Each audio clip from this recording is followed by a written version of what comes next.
Welcome to Storyteller, a profile series highlighting the dreams, journeys, and achievements of our students, alumni, and supporters, presented by Doyon Foundation. Welcome, everybody, to our Storyteller series. In this episode of Storyteller, we're here with Sarah Obed, a past Doyon Foundation scholarship recipient and now a loyal Doyon Foundation supporter. Thank you so much, Sarah, for joining us today. Thanks, Tiffany. I really appreciate the opportunity to share with you today. To start, can you tell us a little bit about yourself, where you grew up, and who your family is? Sure. I grew up as Sarah Sherry. For those of you that know me when I was younger, my parents are Paul and Irene Sherry. My mom is from Minto, and my dad came up to Alaska as a Vista volunteer, and stayed with him for a little bit, but mainly started working for Canada Chiefs Conference, where he met my mom. So I grew up here in Fairbanks, and my family is from Minto, and about 10 years ago I married my husband, so now I'm Sarah Obed. Wonderful. So you received a Doyon Foundation scholarship as a student. Can you tell us a little bit about your educational journey? Sure. I went to school in Seattle. I went to the University of Washington in undergrad, and I got my bachelor's degree in American Indian Studies. And I got the Doyon Foundation basic scholarships throughout my undergrad. And after I graduated from the University of Washington in Seattle, I moved to Anchorage, and I worked for First Alaskans Institute for a while, up until I joined the Peace Corps. So I served 2 years in the Peace Corps, and that's where I met my husband. And when we moved back to Fairbanks, or before we moved back to Fairbanks, I went to grad school and applied for and received the competitive scholarship when I was getting my master's in public policy from the University of Michigan. So it was after that degree that I came back and started working for Doyon Unlimited. Oh, nice. So what did Doyon Foundation support mean to you? Oh, so it's been a while since I've been in school, but I remember getting in undergrad. I remember it meant food. Yep. It meant I was able to go eat. It meant I was able to it just took a lot of stress off the whole process. I felt like I was being sustained, not just education wise, but also physically sustained. Mm-hmm. And in undergrad, I felt like I was a lot more responsible. I don't know if that's true, but I felt a lot more responsible. And it really just meant, by that time in undergrad, my parents assumed a lot of the responsibility for paying for my undergrad. And I vowed when I went to grad school that my parents wouldn't have to pay for anything. And so being able to apply for and get scholarships meant that I was able to do that without relying on family members. So nice. It was really important. It was a part of the whole package for getting not just my undergraduate degree, but my master's as well. Nice. Since I started working at the Doyon Foundation in May, you've always been a really big supporter of us over at the foundation and scholarships, and we really appreciate that. And I just have to chime in before I ask this next question is, thank you so much for making donating seem cool. We left a meeting and I was like, wow, Sarah really made donating to the Doyon Foundation as something really cool to do. So right. Thank you for that. So now you work for Doyon Unlimited. Can you tell us about your role here? Sure. Well, first of all, you're welcome.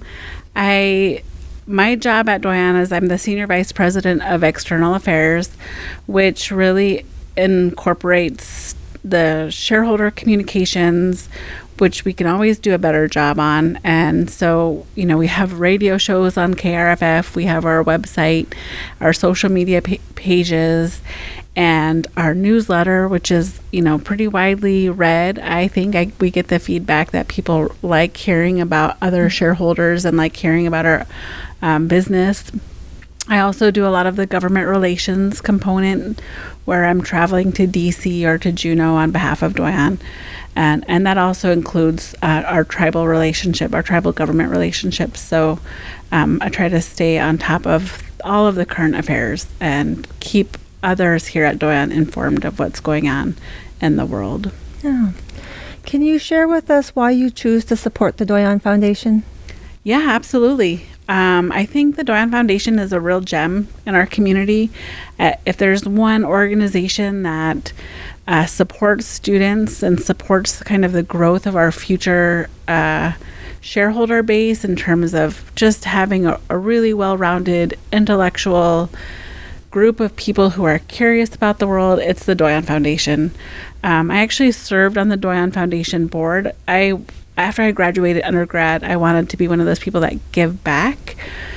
And I remember talking to a friend, and she was like, well, what does that mean when you want to give back? Like, what do you want to do? And it's really like time, my personal time or my personal resources, and how can I contribute back? And sometimes people don't have a lot of time to give, or sometimes people don't have a lot of money to give. And so you just have to choose how you want to give back. And just receiving from the Doyon Foundation in a time of when I was in need, and at a time when I was trying to personally grow through education for myself, the Doyon Foundation was there. And so if I could do that for others, for other students who want to grow, I would say the Doyon Foundation is a great way to do it. Well, thank you. We really appreciate it. What would you say to other people who might be considering supporting the Doyon Foundation's work? Do it. It's so easy. Just help them out. I know that there's, I think if you're here in Fairbanks, there's a lot of activity up on campus where the Doyon Foundation is up on campus. But if not, it's pretty easy to donate. Just, again, maybe your dollars, or you can also donate your time. So it's just no problem. Just try it. Yeah, Feels good. Is there, as a Doyon Foundation alumni, do you have any advice or encouraging words for students today? For students today? Mm-hmm. I saw on social media that in my day, we didn't have Google to do our research. So, in some ways you guys are doing really well with all the technology, but being in an institution, being in a Western institution, those are not our traditional institutions. Those are Western education centers, and they can challenge us.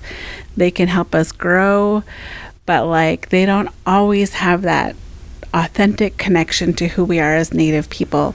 And you just have to remember, I'm okay with that. I'm going to get everything I can from this organization, from this institution. I'm going to get my degree. I'm going to be challenged. I'm going to allow myself to be challenged socially, intellectually, and I'm going to use it to grow. And I don't have to accept what others out there in the world say about me or my people. I can draw a line, I can learn from it, but I don't have to accept what others might have to say about who we are as a people. So they're not always our institutions, but you can still benefit from them, and I think that's powerful in and of itself. So yeah. Is there anything else that you'd like to share before we wrap up? Anything?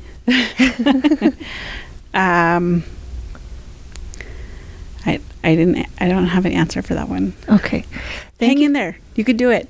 Yeah. Whether it's Voc Tech or academic institution, just stay in, put your grit Wonderful. in, and finish your degree. Then you could come work for Doyon Unlimited after that. Thank you so much for your time today, Sarah, and thank you for sharing your story with us. Thanks, Tiffany. Appreciate it. For more Storyteller profiles, visit doyonfoundation.com/storyteller.